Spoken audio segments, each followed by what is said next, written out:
Welcome to my UFC 289 main card predictions. So, starting off with the first fight on the main card, Barriault versus Anders. I think Barriault seems to have an advantage and would suspect he does it over. He does get it done TKO or KO within the 3 rounds. I just think he's beaten.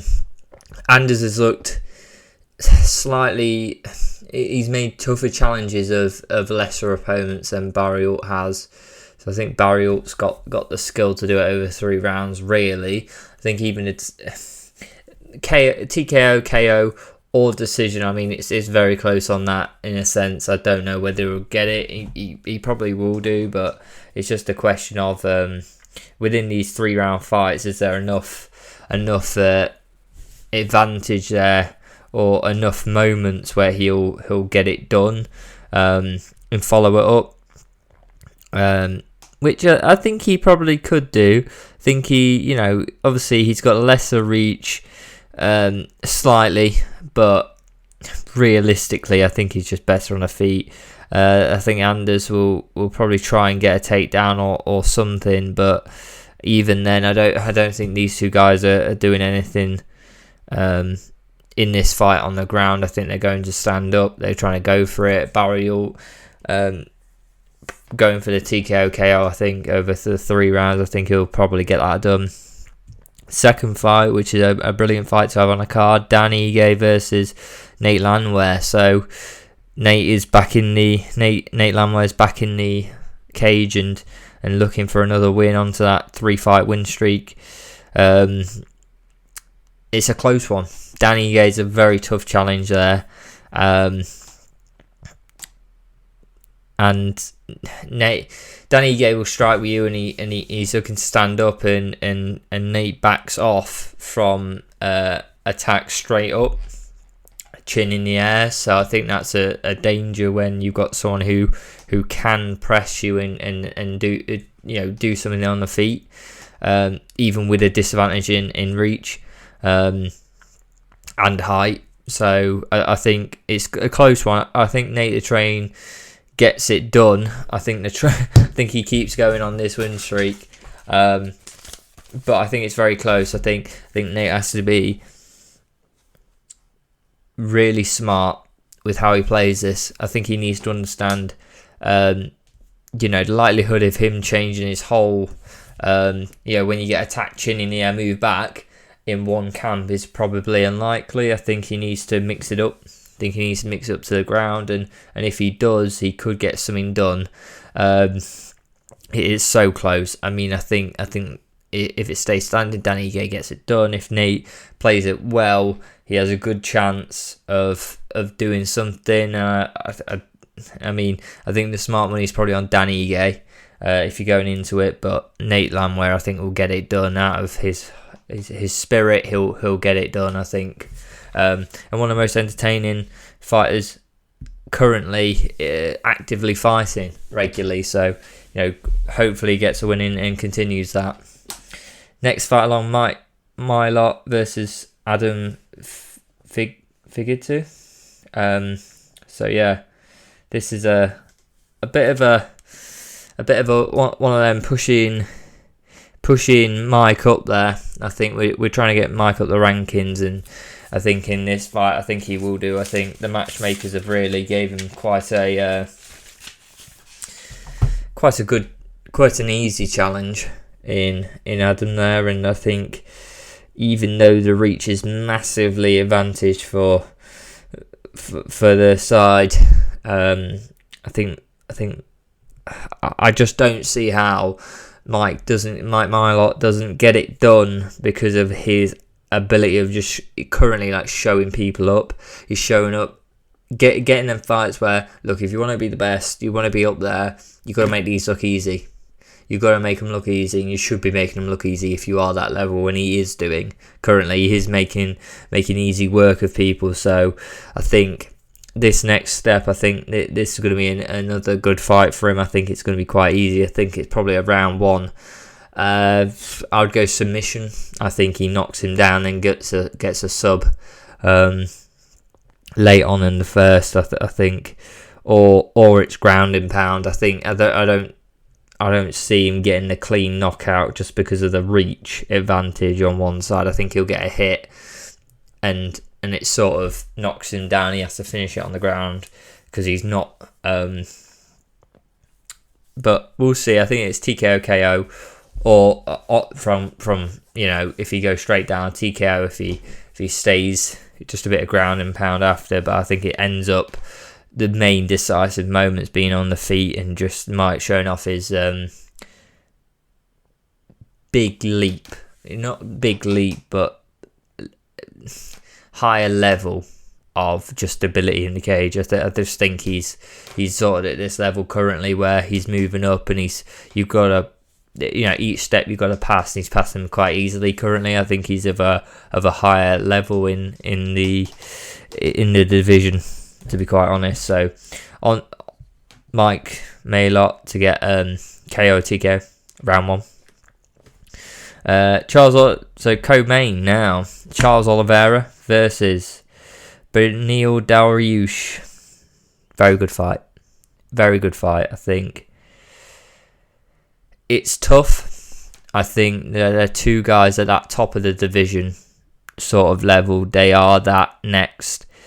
That under Makhachev, Oliveira obviously, but very good both of them.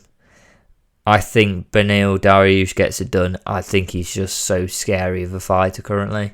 I get that feeling where Oliveira does very well, and you'll see that throughout his fights where he has done well, he very much relies that his stand-up game is complemented, where if someone does knock him down, because he does get clipped often, no one wants to follow him down because they are so scared they may just lose it because he's on bottom, because he's so good at attacking from bottom.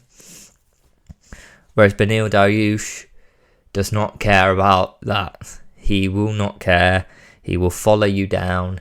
He will beat you up on the feet. It kind of hurts. The Poirier, Gaethje are not trying to attack you on the ground. They are not. That's not their instant game. And against Oliveira, when he's done it so much off his back, so many attacks off his back, they're not looking to get involved. Dariush isn't scared of Oliveira's ground, on the bottom ground game, and on the feet. I think Dariush is so much better. I think Oliveira's got a weakness there in a sense where he relies on, if he gets knocked down, no one's going to follow him down. And I think, look in his fights, look against Gaethje, look against Poirier, he does get knocked, he does get clipped. And you got to think that people, he gets back up because they don't want to follow him down. It gives him a few moments. He's not going to get that with Beneil Dariush. He didn't get that with Makhachev. Makhachev didn't, he'll put you on the ground. He'll submit you. And Dariush will follow you down after the strikes. I don't think he's Makhachev's level of ground game. Definitely not. It's not that sort of, as I think Makhachev may have a bit more, but I think Dariush has more on the feet. I think Beneil Dariush's scariest fighter currently in that division for the champion Makhachev. So I think he gets it done. I think it's going to be a good fight. I think it's going to be a good showing. I think it'll be a good fight over the rounds, and I think Beneil Dariush gets it done. I actually think by TKO KO, or it'll either be that, or he'll follow him down and get a submission on him or something like that. I think actually it's a TKO KO where Oliveira's not expecting. He may expect Barry, but he never had people follow him down for a while. His championship level. I think just getting hit in the face straight off the bat from getting knocked down. Is how Dariush will get that done. On to the main event, which is Irene Aldana versus Amanda Nunes. So this is a good fight, I think. I think you've got a big name in Nunes. I think you've got Aldana who's coming up, who's done well. She has done well, and I think she does do well on the feet. I think Nunes just gets it done though. I don't see how Nunes doesn't get it done. I think Nunes overall in MMA has got the overall better stand-up game. I think she's decent enough on the ground to get stuff done as well. I think just on the feet, overall game, stand-up people who went against, she went against Holly Holm, who's probably the best kickboxer in MMA, or was at the time, in the women's division. So you think that, and Amanda Nunes beat her, and then you think, Aldana, okay, are you that sort of level where Holly Holm was, or is? I wouldn't say so, and I think that's a struggle then, because you've got to have something more against Nunes. She's just got such power. She's got such power in her hands that you need something special. You need to be so much more technical. You need to have that ground game on lock. You need to have something to make her think. Because if she's just going like, this is a kickboxing match, she's went up against the best and she's beat them. So I think it's a struggle for Aldana. I think Nunes gets it done, KO TKO.